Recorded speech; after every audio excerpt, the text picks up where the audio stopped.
good morning. I'm Rocio from Neurodivergent Parenthood. Thank you so much for being here today in this webinar that is about learning how to regulate yourself and your kids and how to navigate moments of dysregulation. I am part of one of the two founders or people behind the Neurodivergent Parenthood community. And Frankie cannot be accompanying us today, but she's going to be with me facilitating our next workshop.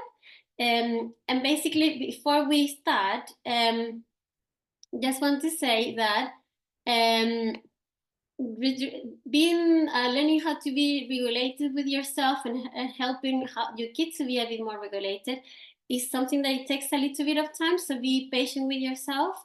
And we need to meet each other where we're at and to meet halfway. So the idea now is kind of you give yourself some time to learn about this. We're going to have some practical exercises that you can do at home in your own time. You can post this video and work with it around in the best way that works for you. Okay? And yeah, thank you so much for being here. And I'm going to share my screen on the presentation that Frankie and I prepared just to tell you a little bit about the content today. So, as I said, Frankie and I, we are both, I'm Rocio, as I said before, and Frankie and I were both psychologists and moms. We have a strong neurodivergent experience of neurodivergence in our families. I am a neurodivergent mom and a psychologist with an ADHD brain. And basically that has taught me a lot of different lessons over time about how to start being okay and how to handle dysregulation. What I discovered is the more I learn how to regulate myself, the more I can help my kid to regulate and to support him and to be available for him to do some co-regulation. Yeah. And that's something that you're going to be learning as you go along and learn how to accompany yourself and understand your moments of dysregulation. You're going to be able to do the same for your kid. Yeah. Part of what we're going to be learning today is we're going to be talking a little bit and cover some basics about what regulation is, what it truly means, like in simple words, so you can understand and take on board in the best way you can, to kind of make sense of all of these themes and kind of connected to your own experience, what impact has in your body and your brain and in your mind, and basically that will give a certain cues of what to do to handle that. We're going to cover some practical steps that you can start taking to start learning more how to handle your moments of dysregulation or your kids' moments of dysregulation, and how can you help yourself to return to calm, safety, and a sense of connection. Yeah. Before we go ahead with more of a details of the content, I would like to take this time and to suggest that you give yourself like around 5 minutes to check in with where we're at and to do a bit of co-regulation. Yeah. So the question I want to ask you is, how are you? How are you right now? How are you today? Give yourself a bit of time to answer that question. Sometimes we answer the question of how we are really automatically, and we don't give ourselves time to check in and see where we really at that time. So if you need right now, you can pause this video and to kind of close your eyes, do like a deep breath in and breathe out. What is your body? How are you feeling in your belly, in your stomach? How is your heart rate? Is it really running fast, or is a little bit more at peace? You might be feeling a little bit anxious for any kind of concerns that you have about your week and about life. If you feel like that, or like your mind is racing, or you feel really concerned about something, or quite low in energy, you can give yourself certain physical cues to feel a little bit at ease. Check if you need to give yourself a little bit of a gentle touch and a cuddle to yourself. And if the lights are uncomfortable for you right now, you can turn them down, turn them off. So give yourself just a couple of minutes to do so. And make the environment as welcoming and friendly as possible for you. Yeah, so you can pause the video and we can continue. Yeah, so I'm gonna continue, but if you need to, you can pause it a little bit to check in for where you're at. Yeah, we can do this type of practices with ourselves, that is self-regulation, or we can do it with another person and ask each other or share, this is where I am and this is how I'm feeling. And I'm gonna share, for instance, right now that I'm feeling okay. I'm feeling quite a balance with myself. I'm not feeling too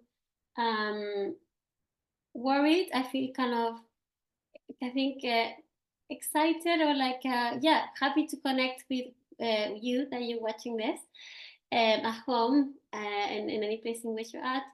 I had a tricky week though, a bit of ups and downs. I was feeling quite down for a bit and working with feelings of shame and toxic shame. I felt quite, sometimes I face these feelings of disgust about myself, like what I'm doing something kind of really wrong in me and in what I do. And that's related to something that is called toxic shame. And that is, yeah, due to kind of stuff that we experience in childhood, some kind of attachment issues. And this feeling sometimes comes to me, to my experience, and I feel quite overwhelmed. And I've been learning just to stay connected with myself and accompany myself on those times. And so I was able to go through that with myself. And now I feel I'm more grounded. So that kind of helped. So when you can do this on your own and check where you're at, and if you need to, you can do a bit of journaling and kind of, if you have the chance, you can do that later, if not in this workshop. Yeah. So we're gonna be going through then the first theme about this, what this kind of opening up this box of what regulation and dysregulation really mean, and what it makes it tricky to you if you're a neurodivergent person. When you're a neurodivergent person, and this could be relevant for you or your kids, you might experience that the simple things in life that seem to be simple for everyone, they're trickier for you. And at the same time, the things that other people find really, really difficult for you might be like easier or simpler, you know? So for instance, understanding difficult problems and issues and have more of this kind of like thinking more of in the whole picture, seeing the whole picture, all of the different type of relationships of things that might be easy for you, or identifying patterns of things. About things like getting like yourself washing the dishes, getting your bed done, showing up on time might be really, really difficult, and you might struggle on those areas. Yeah. And the other thing is that we have more sensitive brains that are more responsive to the stimuli from the environment. And basically, sometimes we don't have like a dimmer to regulate how sensitive and how we perceive the stimuli. We receive the whole environment at the same really high volume. And this produces like an overload in our brains. And that many times takes us to chaos. Yeah, so our lives may be feeling really chaotic. Yeah, at times. This is because regulation and being regulated is like it's an ongoing challenge if you're neurodivergent. You need to kind of find ways in which you can respond to physical, sensory, and emotional stimuli, and the different areas of your regulation. Yeah, that you need to kind of learning how to juggle through life, and that's not that easy necessarily. For us. So it's definitely a set of like skills, and it's a skills and certain knowledge that is a work in progress. So be kind to yourself and meet yourself where you're at right now, and you're gonna be increasing your capacity and your ability to regulate yourself, considering these things. Yeah. So we can think of regulation like an ideal a point in which you feel more calm, engaged, and present. There's certain levels of regulation in which we're at any given time. And these moments and our ability to regulate ourselves varies, so changes throughout the day. Yeah. So you might feel at some time very calm, engaged, and present. Other times, if you feel like this the stuff that you need to do, you're managing those tasks and still feeling kind of okay. But if more things are thrown at you and you all of a sudden unexpected issues come up, you might start feeling overwhelmed and struggling. And if those levels of stress and demands from the environment of what's going on around you increase or keep going over time, you might face extreme dysregulation and go to the bottom of this. Yeah.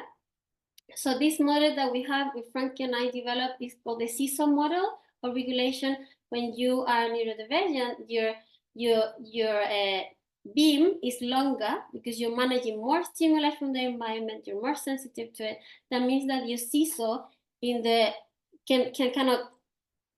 cannot be unbalanced, and you can reach all of the sudden a moment of extreme dysregulation. This doesn't mean that if you're not neurodivergent, that's not happening to other people, but it might happen less frequently, yeah, or less severely, or for shorter periods of time. So neurodivergent makes us more prone to this to happen to us, lasting longer, and affects us more deeper, more severely, and affecting different areas of our life. So this regulation happens when our internal resources, where you're at with your brain, with your feelings, with your body, is not sufficient. They're not sufficient to adequately process, understand, and respond to what you need to do, or what the demands that you have on your life at any given time, or the things that you perceive that you might need to be doing. Yeah, so you basically are not able to show up anymore in the way you expected to or you want. Yeah. And in regulation, as I said before, there are different stages in which we consider and we can see ourselves be at any given time. Yeah. When we reach the bottom of the dysregulation scale, let's say, or these stages, we reach extreme dysregulation. Extreme dysregulation is when your brain and your ability to respond to what is going on stops, and you kind of shut down, or you blow up, and you lose control of your responses and the way you behave. You might start sometimes yelling, or check yourself out completely and say that I cannot talk anymore. I need to go to my bedroom. I need to sit down. I need to walk away from the situation, and feeling that you don't want to be there or being even alive sometimes at that particular time. Yeah. Sometimes I think of my own moments of extreme dysregulation as like the camera, like the light kind of goes all dark and I don't see anything then anymore, what is going on around me. I don't hear the voices of the people around me. And if I could dig a hole in the ground and hide myself inside, I would. It's not necessarily feeling like I want to be dead, but it's definitely at that particular time of extreme dysregulation. It feels like I don't want to be living at that time anymore. Yeah, so it can be very, very stressful, and basically because we don't know why this happened to us and why it happens to our kids, then we might not necessarily know what to do afterwards, how to prevent this from happening, and how we can help ourselves and our kids to go back to a sense of more calmness and balance, which is where we're going to be learning in the few slides and exercises. So the first thing that I would like you to do is to do this first activity in which you try to remember an episode or situation in which you felt dysregulated with yourself. Try to remember what happened during that episode to you. Like, what did you experience? How did you react? How did you feel inside? How did you feel inside? And then what did you do? Yeah. So give yourself a bit of time. When was the last time you felt that way? In a way in which you couldn't control really how to behave, and you couldn't, show up in the way it was expected from you. If you can also respond, the next question is what happened afterwards you felt that way, how that progressed, how did other people reacted to you, how did you feel after this episode happened, and try to go back and remember. Yeah, many times we might experience feelings of shame or feelings of guilt because when we're dysregulated, we don't have really good grasp or control of what we're doing, how we're behaving. So sometimes we might do things that we're not really proud of. Yeah, that's very common. So try to remember if you felt any of those things. It's totally normal. It's part of the process of being dysregulated.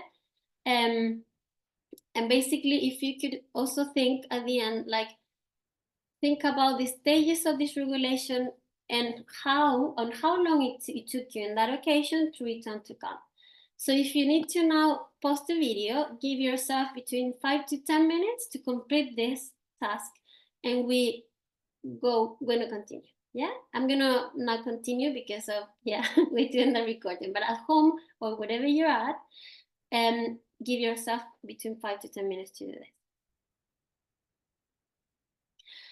Now, doing the idea is to do like a quick recap. We're not gonna be doing it here because I don't have this is a recording, but when you come back from that exercise, like ask the question is that we need to respond is, what did you discover about yourself or your kids in that situation?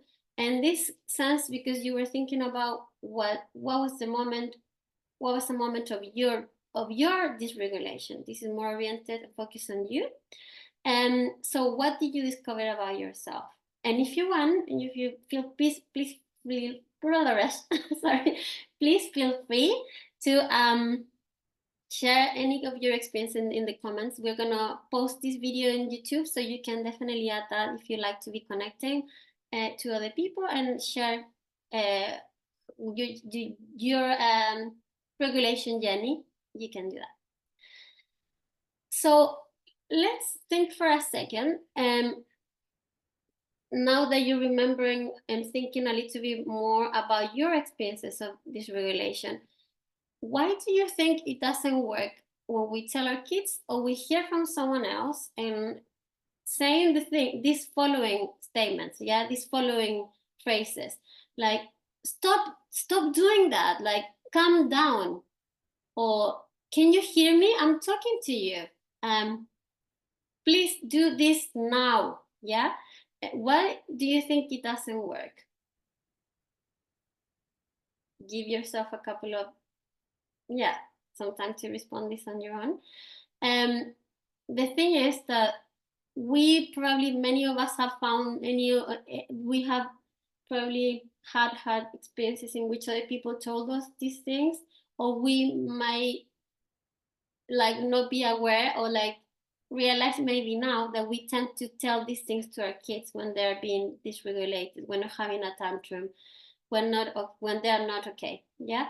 And the thing is that these things don't work because the areas of ourselves and our nervous systems that are responsible to keep us regulated are parts of our autonomous nervous system. They're basically rules all of our involuntary responses, the way we respond involuntarily to the environment. It's not something that we can command rationally. Yeah, it's not something that we can say, don't feel like that. Yeah. And the autonomous or the peripheral nervous system, you have a certain way in which it's like a wave in which it gets activated, and it's a wave that needs to go in one direction, and we need to give some time to that wave to come back into balance. Yeah. And so even if we want to feel better at that particular time, we might not be able to do it just because we want to. We need to take ourselves to a certain process and journey in which we help a whole body, a whole being to be back to balance. And something that might be helpful for you to learn is something, it's an interesting approach from the polyvagal theory, and it's something that it's basically the polyvagal ladder, in which basically the polyvagal nervous like cords, or like all of these nerves that are connected to the vagus nerve, we can understand that there's certain ways in which our autonomous nervous system, that, as I said before, is responsible for involuntary responses to the environment, goes into a certain process, and this process is linked to the way in which our whole we evolved as a species. So a certain responses that come from really primitive times in which we evolved from like being like more of a we were reptiles, if you think, and we developed certain responses that were like the shutdown responses that we like, oh, you know, when an animal, you kind of see a predator, and acts like they're dead, like that sort of response is a really low level response that is kind of it's like yeah, it's kind of a very involuntary like shutdown moments that related to that really primitive state of response. Yeah, not really much what we can do there. The next level of our evolution and the way our nervous system develop is like more like into, we see it present in mammals and in ourselves.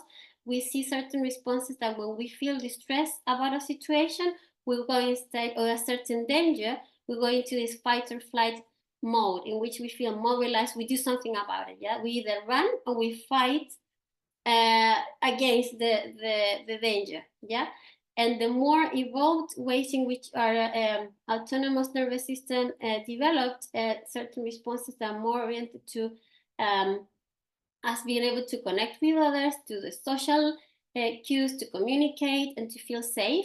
They are more related to like a prefrontal cortex, and basically those also related to the way it's a certain stage of feeling safe that we need to kind of when we need and we reach when we're digesting our food, for instance. We feel rested, we feel calm, we feel open to establish connections and relationships to others. Yeah, so this would mean evolutionary, that's kind of the journey in which our nervous system grew or evolved throughout our species. Yeah, and this is interesting to see it that way. Why? Because the same type of journey, it goes in terms of how our nervous system responds to certain cues of danger or stress in the environment. What it means? It means that if we feel, for instance, okay, that we're coming balancing at a given time, we're at the higher level of this ladder. Yeah, we are socially open, connected, engaged. We're regulated. Yeah, it means that we're regulated here at the top. If something happens and we start seeing a cue of danger or stress in the environment, we must start going down the ladder. Yeah, one step down. It means that we might go into a fight and flight mode. We need something about it. We're kind of busy. We might start feeling a little bit overwhelmed. And if we keep the same level of stress maintained over time and nothing changes, we might start going one step down the ladder, which is we might start going into dysregulation and probably a shutdown. Yeah, this movement in like going down the ladder is kind of involuntary. That which means that if we continue the same cues of stress and danger for a longer period of time, we will go into that way. We will go down the ladder. Yeah, and basically the opposite is also true. If we already dysregulated and we reach a point of extreme dysregulation, we shut down. We will need to go one step at a time to go back up the ladder and reach a moment or a stage of a more regulated state. Yeah, so from being shut down, this is what I'm bottom line. What I mean, we cannot expect ourselves from being or our kids to be from shutting down or blowing up to immediately reach a point in which that we will be able to re-engage with reality and being connected, being able to communicate, and being able to think about what happened. Yeah, we need to give ourselves time to go up the ladder one step at a time. From being shut down, the next step we need to take ourselves is to going into mobilization. Let's do something about it. We might being able to react and start responding to the environment a bit more, and eventually, but still defensive, fight or flight, and being mobilized here. You're more connected, you start feeling a bit more alive, but you're still quite defensive in your reactions. Yeah, and after that, the next stage, after we reach that, we can then over time, with a bit more time, start being more open to connect. Yeah, we might still feeling a little bit less triggered, and we might be able to make sense of what just happened to us, how we reacted, we engage with the environment, with other people, and communicate. Yeah. So we need to go things one step at a time, and that's why this expectation from going from 0 to 100 is not realistic, neither kind for ourselves and our kids. So the invitation to you is to give yourself and your kids time to go in this movement, and to go back to regulation or to feel calm. And if you think that you are noticing that you've been triggered by a certain cue of a stress or danger around you, and you know that you're going into kind of fight and flight, you're feeling overwhelmed, you know that if you continue the same level of stress and nothing changes, and you keep pushing yourself, you're going to go into shutdown. Yeah. So we can avoid that, and we can start doing things to stop ourselves and change the environment and whatever what we're doing to go back into regulation, to go up the ladder. Yeah. The other important thing about this is this: the reason what it makes us feel dysregulated. Sometimes there are different cues that we receive from the environment. Yeah. Sensory, like the lights, the sounds, that might start taking over some of our resources to respond to what's going on and start stressing us. And basically we need to be really aware, or start growing in our awareness of what kind of environmental cues are triggering us and making us feel particularly stressed. And this is different for every person. Every person will have a different sensory needs. You and your kids might have different sensory triggers, for instance. Different things that take you down the ladder. And at the same time, in order to go up the ladder, we need to give ourselves some cues of safety. What it means, the cues of safety, I think, are more of a things that we can, certain experiences and cues we can give to ourselves, that there are kind of physical cues, sensory cues that allow our autonomous nervous system to go up the ladder, to start feeling a bit more safe. So it's not enough to say feel calm right now. We might need to give ourselves, excuse me, changing the lights, playing a music that makes you feel calm, going into bed, feeling at home, give yourself a hug, touch yourself, your arms, your hands, saying, I'm okay, it's okay. Giving a hug or asking a hug from a person that loves you. Give your kids a hug instead of saying, calm down. You can just approach them and make them feel, give them a cuddle, for instance, may help your kid to start feeling a bit more regulated and being like, it's okay, I understand you're feeling upset, and give them that will help them a lot more than just tell them and demand from them to feel okay. Yeah.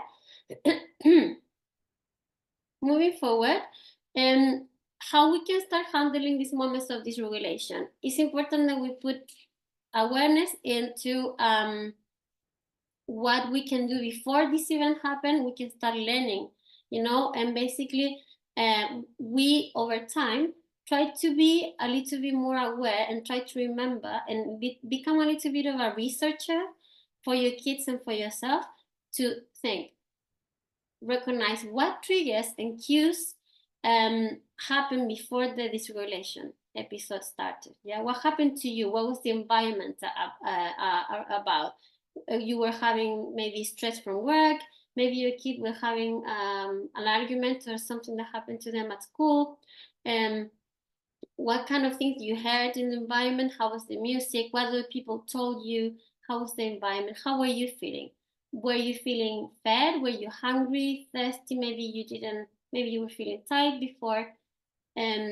All of those things will start giving you clues in terms of how to, the more you learn about your triggers before this happened, the more you can prevent it from happening. Yeah.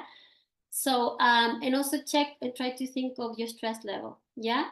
And if the thing is that over time, the more we understand what happened before, and you identify those triggers earlier, you can choose to shift what to do or to change, make a different choice of how to handle them. For instance, you can learn how to stop and slow down when you start to feel a little bit dysregulated or a little bit overwhelmed before it's too late.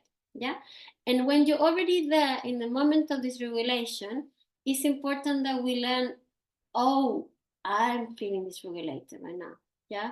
Oh, instead of seeing what is wrong with me, like I'm crazy, I'm feeling crazy, or calling our kids, you're crazy, you're being naughty, etc. We can just understand that that's a moment of dysregulation and call it for what it is, yeah, and avoid these unhelpful and helpful words, and using these unhelpful words. And after that happened, we can start following a step-by-step process, as I showed, to go back up the ladder again, this regulation ladder, to help yourself and your kids to go back to safety, to rebalance and reconnect. And if there was any mess up, something that you did that you didn't like, and you might have hurt someone or done something, a mistake because of being dysregulated, instead of feeling really guilty about it, be a bit kind to yourself and give yourself a chance to repair, yeah, if necessary, if it's necessary. So something that Frankie and I developed to as part of our course, The Art of Being Okay as a Neurodivergent Parent, and setting up this really good foundation to be able to be okay with ourselves so we can help our kids to be okay, is we developed this tool that is called the Fuck Up Parachute. And we really love it because we put together this tool to help folks like us to kind of learn how to handle the mess ups that come as a consequence of being dysregulated. Yeah, instead of feeling ashamed and not knowing what to do, is basically following a certain step to bring ourselves to calmness when we have messed up, when we have feel really dysregulated, and basically take the right action that will prevent things to go worse. Sometimes the problem is not so much what we do, how we behave when we're dysregulated. The issues that we might find is that the worst is like how we think other people saw us or perceived us because of being dysregulated, and also is the things that we do after dysregulation that sometimes make things even worse. Yeah, we try to be a bit impulsively to deal with the situation because we feel guilty, and then we make matters worse. So this tool is to kind of prevent that from happening, and not, instead of getting stuck in the guilt and shame, moving forward into the right positive action that could be repairing the situation. So the certain steps that we suggest that you can follow if you feel dysregulated big time.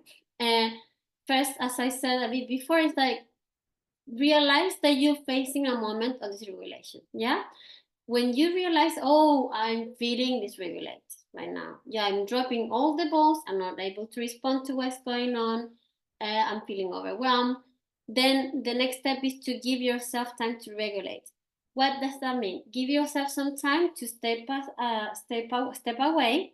Give yourself cues, that physical and sensory cues that will help you to feel more regulated and balanced.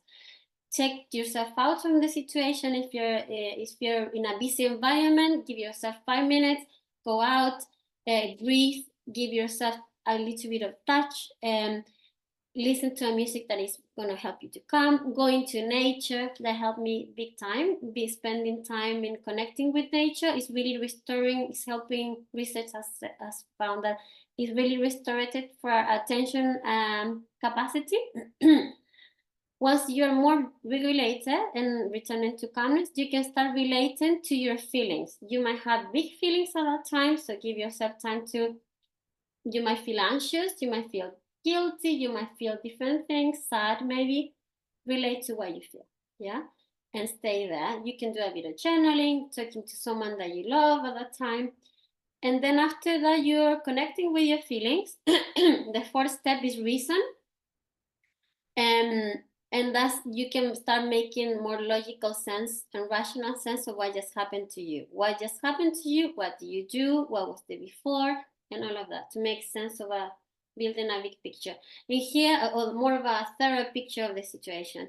And it's important here not to catastrophize the situation, because sometimes we panic that, oh, we messed up things. People might think that I'm the worst. And basically we run wild with our imagination, thinking of the worst. And it's important to ground ourselves in what is actually happened, not what we think that might have happened and what other people might have thought. So if it's necessary, you can talk to a friend to help you make sense of the situation and be maybe more objective, if that makes sense. And the last step and the fifth step is reconnect. Reconnect to other people that might have been part of the situation. If you got dysregulated with your kid, reconnect with them, explain what happened and got dysregulated. I'm sorry, you might need to repair, do some kind of reparation action, and maybe apologize, maybe learn from the situation and try to make it or do it differently, better next time. So it's important that we move into those actions as well. Yeah, so that way we don't have to drag ourselves or like making the situation worse. We can actually make it better and learn from this. Yeah, that's the last step. Reconnect. So now I will ask you to please do this little exercise as well, like answer these key questions to understand yourself and your kids better during moments of dysregulation. And I'm going to ask you to check the next table and give yourself some time to pause here the video and respond these questions in a journal or any place that you want to. You can write a bit about this if you want to remember this, and try to remember like a moment of dysregulation or a dysregulation episode, what happened before this situation occurred to you. Before we do this, you can do this exercise, focus on you or focus in your kids. So the idea is you do both, but at the very beginning you can just choose one of them, one of these columns to do first. Yeah, so either you focus on what happened to you or what happened to your kids. And when you focus on that, the first question is try to remember, if you focus on yourself, what dysregulation triggers or cues can you remember that happened to you in the situation? There were sensory cues, emotional cues, or physical things that happened. You felt in your body uncomfortable, or maybe emotionally you were more anxious and worried about stuff going on. Sensory, maybe the environment was overwhelming for you. You might have smelled something off and it was really overwhelming for you. Think if that's something similar could have happened to your kid if they got dysregulated.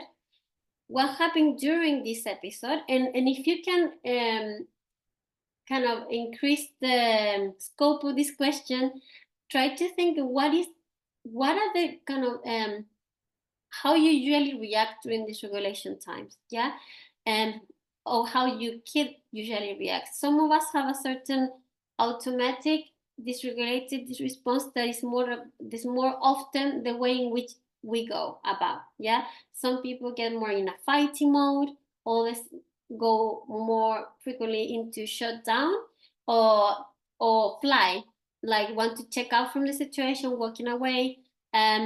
Actually, shut down, no, because that's kind of, it's not that it's a no. What I mean is like shut down is an extreme dysregulation. But before that, you might experience like wanting to walk away from the situation. Do you freeze maybe, or your kids freeze and don't know what to do, and get a little bit cannot move, for instance, cannot speak, or phone, like it's like they might say yes to anything they hear. Yeah, yes, absolutely, yes, I hear you, going automatically, and you might do the same, trying to kind of go along the situation because you cannot respond. So you just say yes to anything that a person might ask you at that time. Yeah, and then ask yourself what happened after, what usually happens to you after, what usually helps you to get back to balance. You might find, in the same to your kids. Yeah, or the same about your kids. So there might be different things that help you to feel like more calm. Maybe there's a person in your life that their voice, they help you to feel calm and balanced. The same for your kids.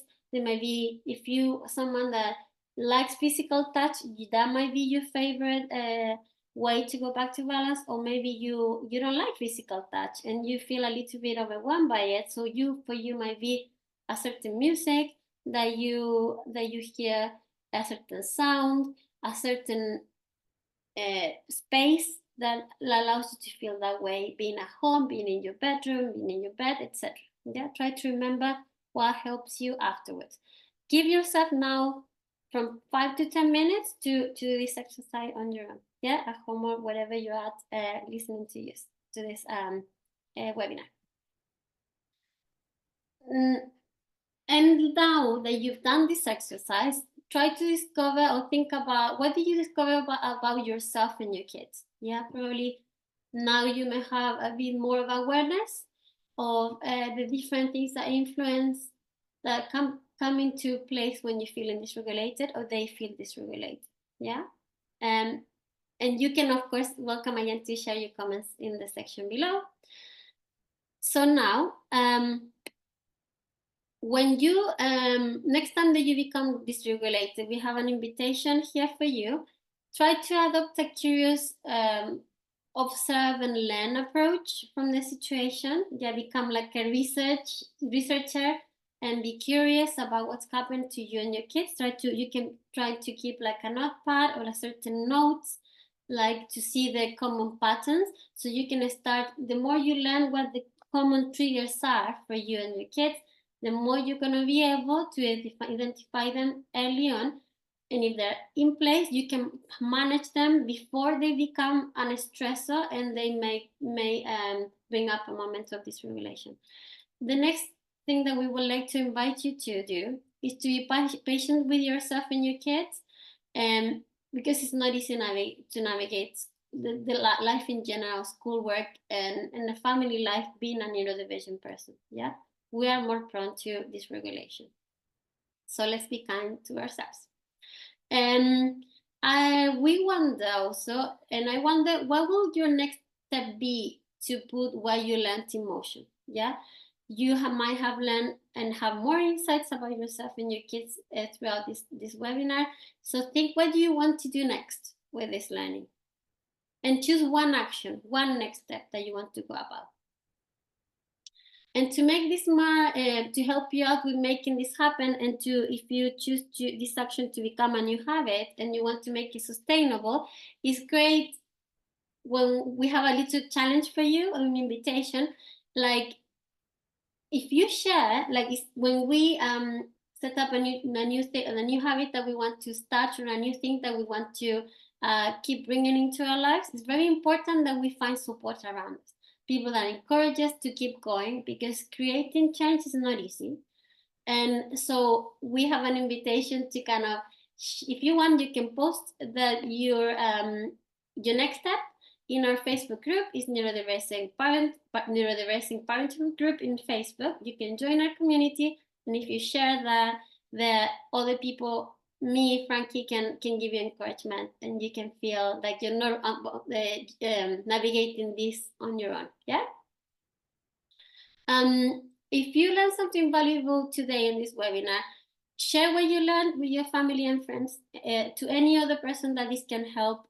We know that it can be very isolating to deal with dysregulation being a neurodivergent person. So share what you learned. Try, if you share any kind of your general community, or you leave us a thumbs up or anything like that, you will help us make this great free content more easy to find for the people that may be looking for it. So please do that, and help us spread the word whenever you can. We have the Art of Being Okay as a Neurodivergent Parent online course available in our website, www.neurodiversityparenthood.com. And this course is kind of take you from A to Z, step by step, with like really helpful tools and worksheets to kind of help you to be not knowing anything about your neurodivergent needs as a parent, to actually being in a place in which you're okay and able to regulate yourself, so be in an okay place, so you can actually feel more confident and enjoy parenting your kids. Yeah, so if you feel that your life is a bit chaotic and you don't know what to do and you want something more structured, please feel free to check our online course. And just to invite you, yes, at the end of this webinar, to our next workshop. We're going to have a live streaming workshop on March the 8th at 5:30 UK time, about your routines and transition times for you and your children's well-being. And it's like getting your basics right when we're in neurodivergent. Transition times are key because it's more difficult for us to transition from one task or one thing to the next. Okay, so that's it today. Thank you so much for tuning in with me and with us. And yeah, thank you very much, and see you next time. Bye bye. Cheers. I'm gonna stop sharing, and then I'm gonna stop the recording. And